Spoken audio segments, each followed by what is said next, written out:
Kwa majina naitwa Apostle Farida Sekimonyo, ni mwanzilishi wa makanisa ya Pentecost Heart of God Ministry, lakini pia ni mwandaji wa tuzo za Tanzania Gospel Excellence Awards, tuzo ambazo zimewahusisha watumishi wa Mungu mbalimbali, waimbaji wa nyimbo za Injili, vituo vya redio vya dini pamoja na online television, online gospel medias ambazo zinafanya kazi ya dini pamoja na vipengele vingine vingi mbalimbali.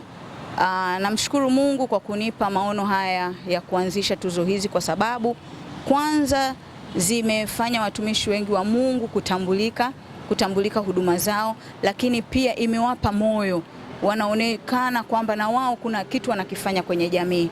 Tumeona kwamba watumishi wa Mungu wamesaulika sana kwenye kazi wanazozifanya, au wamekuwa kibebeshwa mzigo mkubwa, lakini hakuna mtu anayewaambia pole, hakuna mtu anayewaambia hongera, hakuna mtu anayewaambia mmeweza.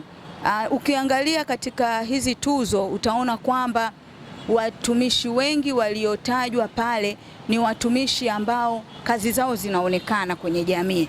Kwa hiyo hii inawafanya hata wale ambao bado hawafanyi kazi kubwa, basi na wao wainue vifua, wapambane, wafanye kazi kubwa ambayo itaonekana na jamii. Labda pengine watu walikuwa wanahoji, kwa nini tuwape watumishi wa Mungu tuzo? Kwa nini tunawapa tuzo wakati ile ni kazi tu ya Mungu? Lakini ukisoma katika Ufunuo sura ya 22 mstari wa 12 utaona kwamba hata Mungu mwenyewe anasema akirudi atatupa taji, na kila atakayepata taji atapata taji kutokana na kazi anayoifanya. Ina maana kwamba hata Mungu anatambua kwamba kuna watu wanaofanya kazi kubwa, kuna watu hawafanyi kazi kabisa. Kwa hiyo hizi tuzo ziko pale sio kama ushindani, hapana. Ni tuzo ambazo zinaleta uamsho kwenye Injili ya Tanzania. Yeah. Labda sifa au tiketi za watu wanaotaka kushiriki katika hilo swala likoje? Siku ile ya tukio, tiketi zipo mtandaoni, zinapatikana kwenye www.tukio.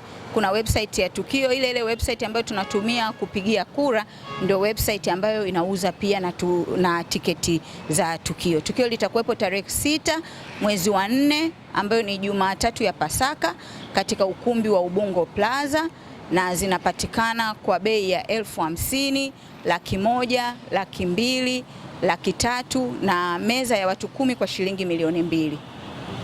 Labda kwenye mitandao ya kijamii watu wakitaka kupiga kura kwa ajili ya kutoa pongezi kwa wale ambao wamepita kwenye nomination, wanaowania hizo tuzo. Okay, upigaji wa kura kama nilivyosema, ukienda kwenye Tukio utapata kategori zote pale. Unakuta kuna outstanding female pastors, kuna upcoming, kuna gospel artist, kuna online medias, kuna radios, kuna vipengele vingi, viko vipengele 23. Kwa hiyo unaenda pale unachagua nani unataka kumpigia kura, unampigia kura. Na ni wasisitizo wa Tanzania, zimebaki siku 3 tu za kupiga kura. Isije ikafika siku ile ya mwisho au watu wanapewa tuzo unasema mimi nilikuwa nataka mtu fulani ashinde. Unayemtaka ashinde leo mpigie kura. Na mara nyingi na wasisitiza watu kwamba pale kwenye upigaji kura kumewekwa prizes. Kuna shilingi 500 ambayo ni kura moja, kuna shilingi 2,500 kwa kura 10, na kuna shilingi 5,000 kwa kura 30. Kwa hiyo nashauri sana watu waweke kura 30, kwa sababu unapopiga kura namba moja inapiga kura mara moja tu, hairudi tena kupiga kura. Yes. Pengine ni jambo gani ambalo unatamani kushare na Watanzania kuelekea kutolewa kwa tuzo hizo za watumishi wa Mungu? Kwanza niseme lile tukio ni kubwa, tumeliandaa kwa ukubwa sana, na ndio maana tukaliweka Ubungo Plaza ili watu wengi waweze kufika kwa urahisi. Lakini tukio ambalo ni kubwa na tunategemea kuwa na watu zaidi ya 1,500. Lakini pia niseme kwamba tumejiandaa vizuri, na wasi wa Tanzania, kwa sababu kwanza itakuwa ni sikukuu. Vaa pendeza, huna haja ya kwenda kuzunguka kwingine, wakati kuna mahali ambapo tutakutanika na watumishi wa Mungu mbalimbali, na mahali pale tutapokea nguvu ya Mungu, upako wa Mungu pale. Kila mtumishi wa Mungu unaitamani kumuona, kila baba wa imani unaitamani kumuona, utakutana naye pale. Tuna vipengele zaidi ya 20 kwa ajili ya mababa wa imani ambao watapatiwa tu tuzo zao kwa heshima. Kina Mwalimu Mwakasege, kina Mchungaji Anton Lusekelo, kina baba yetu Bishop Dastan Maboya, Mchungaji Huruma Nkono. Yani wale wazee wote unaowajua wa imani watapatiwa tuzo za heshima. Kwa hiyo watakuwepo pale kupokea tuzo zao za heshima. Lakini pia tuna watu ambao, watumishi ambao wanafanya kazi ya Mungu kwa namna ya tofauti, creativity, wana creativity yao. Mfano Pastor Emmanuel Miamba atakuwepo pale kwa sababu anapata tuzo yake ya ubunifu wa movies ambazo anaziandaa. Ni movies ambazo zina elimu ya dini. Kwa hiyo ni moja ya creativity. Tunatamani watu wabuni vitu mbalimbali ambavyo vitafanya injili isikike Tanzania. Kwa hiyo ni watu ambao tutawapa tuzo ili kuonyesha jamii kwamba una uwezo, sio lazima ushike maiki kuhubiri. Una uwezo wa kufanya kitu ambacho kikasaidia injili kufika. Mfano kuna yule binti Feti Eni anaandaa hizi, anafanya content creation, lakini anafanya content creation za dini. Kwa hiyo zinafanya watu wapate elimu ya dini kwa namna ya tofauti. Unamwona Chido Point ana saluni, anasuka pale, anaingiza, lakini wakati anasuka watu wanasikia nyimbo za Mungu, watu wanafunguliwa. Kwa hiyo watu kama wale tutawapa tuzo ambazo ni Creativity Awards kwa jinsi ambavyo wanatambua elimu ya dini au elimu wanafanya kazi ya Mungu kwa namna ya tofauti. Yes, kwa hiyo wategemee kwamba ni kitu ambacho kitakuwa ni cha tofauti. Kwanza ni kitu ambacho hakijawahi kutokea Tanzania. Kwa hiyo nawasihi wa Tanzania wanunue tiketi na wafike kwa wingi kuja kushuhudia hilo tukio kubwa na la kitofauti ndani ya nchi yetu. Unadhani kuna umuhimu gani hasa kutoa tuzo kwa watumishi wa Mungu? Umuhimu ni mkubwa sana. Umuhimu ni mkubwa kwa sababu kwanza wanatambulika. Inawezekana ulikuwa unamuona mtumishi fulani lakini hujui hata kanisa lake liko wapi, hujui huduma yake koje. Watumishi wengi wa Mungu waliopokea hizi tuzo positively wananieleza mambo mengi sana ambayo mimi mwenyewe kuna vingine ambavyo hata sikutegemea. Unakuta mfano juzi nilikuwa naongea na mtumishi wa Mungu, ananiambia, mtumishi, toka nimeingia kwenye category kanisa langu watu wameongezeka. Watu kumbe walikuwa wanajua kwamba kuna kanisa lakini walikuwa hawamjui yule mtumishi. Kwa hiyo unapomuona pale kwenye platform mpaka amechaguliwa kwenye tuzo, kwa hiyo imemuinua kihuduma. Lakini pia kuna mwingine ananiambia, nimeingia kwenye biography yangu Google, naona kumbe nimewekwa pale kwamba moja ya biography iliongezeka kwamba nimekuwa nominated kwenye tuzo. Kwa hiyo it's a positive impact, ni kubwa zaidi. Lakini pia nilikuwa naongea na mwinjilisti mmoja, ananiambia sasa hivi hata anapopita mitaani kuhubiri injili imemuia urahisi. Watu wanasema, huyu mwinjilisti bwana tumemuona anawania na tuzo. Kwa hiyo watu wanakuwa wako aware kumsikiliza na kumwangalia, wanamtambua. Kwa hiyo ni very positive, imeleta positive impact kubwa sana.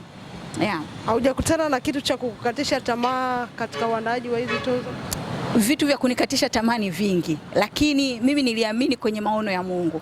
Unapokuwa na uhakika kwamba hili jambo ni Mungu amenipa, huwezi kukata tamaa. Yaani unakata tamaa kama unasema ngoja nianzishe kitu fulani, sina uhakika na ile sauti iliyoniambia.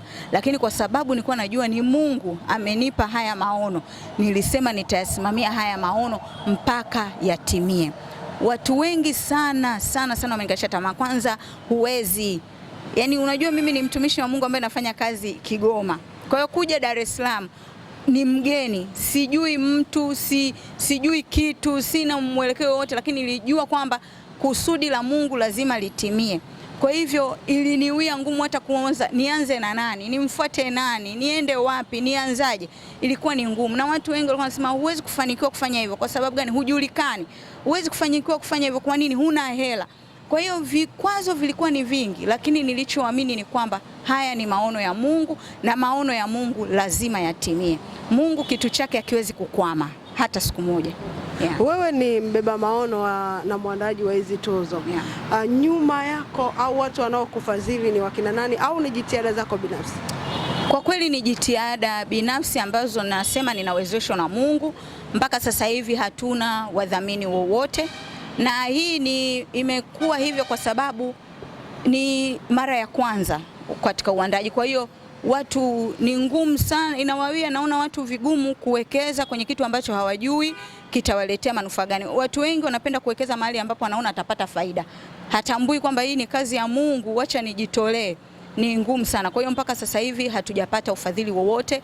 Hakuna hata mtu aliyosema kwamba labda hii ni sadaka najitolea kwamba nitoe sadaka hii ili hichi kitu kifanikiwe. Hakuna kwa kweli, mpaka sasa tunamtegemea Mungu na kila kitu kinaenda sawa kwa jitihada za Mungu mwenyewe.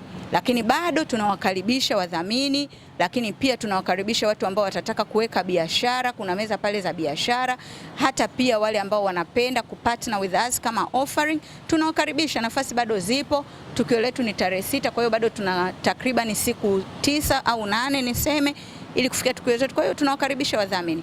Lakini mpaka sasa hatuna mdhamini yoyote. Wadhamini waliojitokeza ni watu ambao hatuwezi kufanya nao kazi.